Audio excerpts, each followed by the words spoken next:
कर रहे हैं। जरा आना चाहता हूं प्रोफेसर रविकांत जी आपके पास।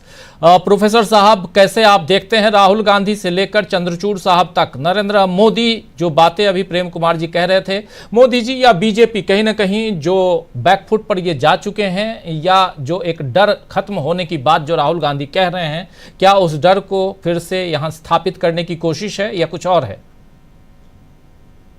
देखिए राजीव जी, इसमें दो चीजें मुझे दिखाई पड़ रही हैं। पहला तो जो प्रेम कुमार जी ने कहा वो अपनी जगह बिल्कुल ठीक है कि ये मैसेज देना कि देखिए मैं कहां पे जा सकता हूं, एक ये मैसेज है। लेकिन मुझे इसका एक और पहलू दिखाई पड़ता है कि जो लोगों को डरा रहे थे वो आज खुद डरे हुए हैं।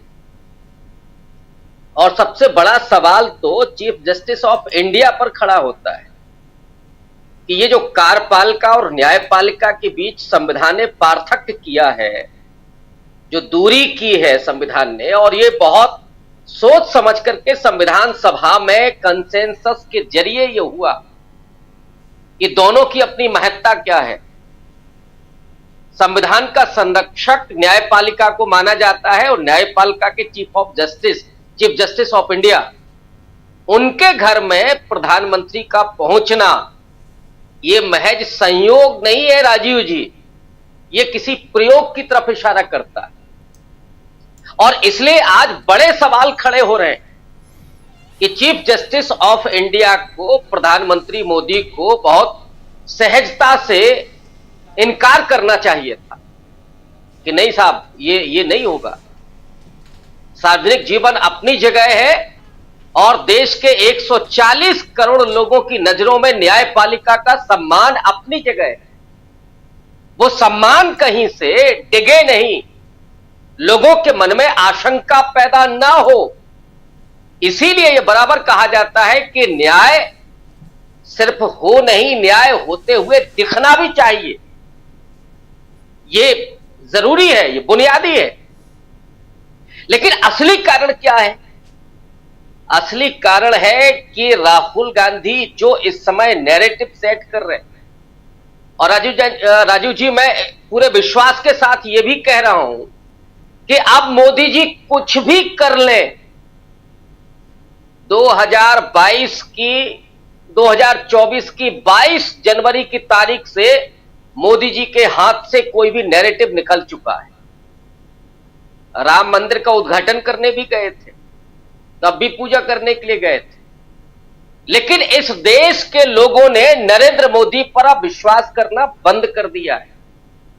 इतना झूठ बोला, इतना छलावा किया लोगों के साथ, नौजवानों के साथ, किसानों पर तो क्या गुजरी है।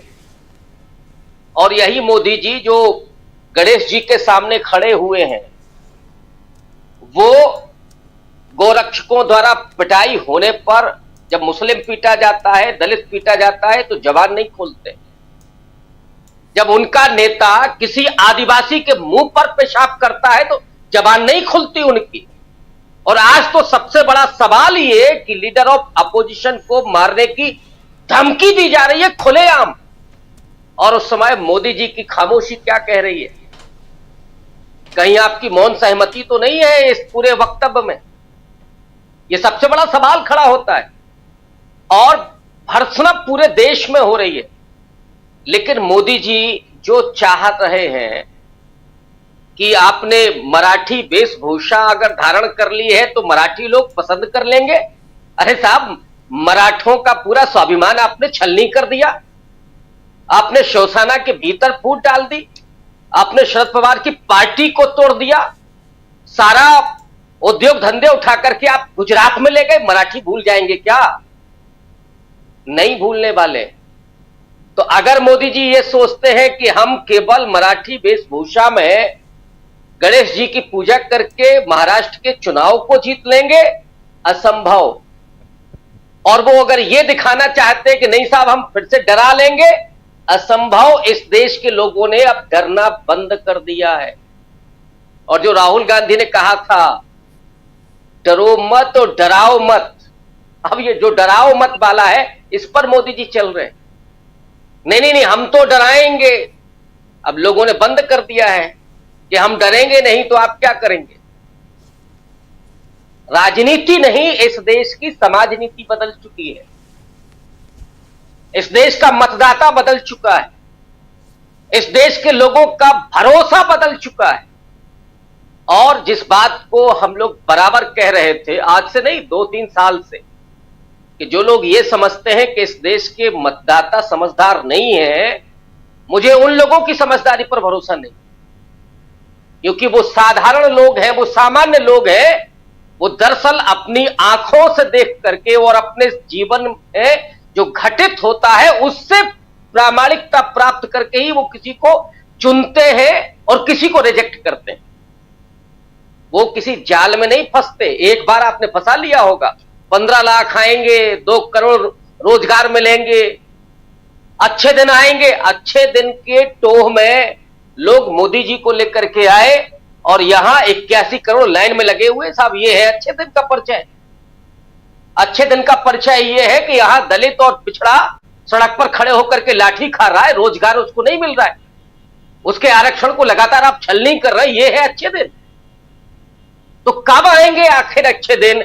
और अगर इससे अच्छे दिन अब मोदी जी जो चाहते थे वो कि साहब हम तो हुक्म देंगे, इस देश के लोगों को हमारे हुक्म का पालन करना होगा। और मैं सैल्यूट करता हूं इस देश के लोगों को कि उन्होंने उस हुक्म को मानना छोड़ दिया है। अब मोदी जी को तो छोड़ दीजिए, पूरा संघ परिवार लग जाए, लेकिन लोगों को आज्ञाकारी नहीं बना सकता। इस देश के डीएनए में है। 90 साल की आजादी के आंदोलन में यही हुआ है कि हमें कैसा देश बनाना है, कैसे नागरिक बनाने हैं। और देश कोई नक्शा नहीं है कि केवल नक्शे से ही आप देश को समझते हो। इस देश के लोगों की भावनाएं छलनी तो उनकी भी हुई है जिन्होंने सपना देखा था अच्छे दिनों का।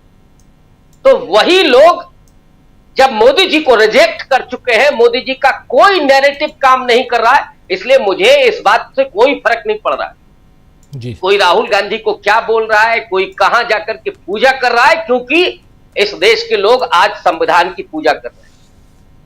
ये देश संविधान से चलेगा। और अगर आप पार्लियामेंट के सामने शीश झुका करके, संविधान के सामने शीश झुका करके आप संविधान को अगर छलनी करना चाहते हैं तो लोग रिजेक्ट कर देंगे। और वही इस चुनाव में हुआ। ये हम सब जानते हैं 80 सीटें कहां से आई, ये जादू कौन बताएगा। वही राहुल गांधी ने कह दिया, वही मिर्ची लगी हुई है। तो अभी तक उछलना बंद नहीं हुआ है भाजपाइयों का। तो चलेगा, अभी लंबा चलेगा राजीव जी, लंबा चलेगा। लेकिन राहुल गांधी एक तरफ कहते हैं डरो मत, और डर निकल चुका है। कह रहे हैं कि जब मैं जाता हूं, कोई आता है गाड़ी के पास, कार के पास, खिड़की खोल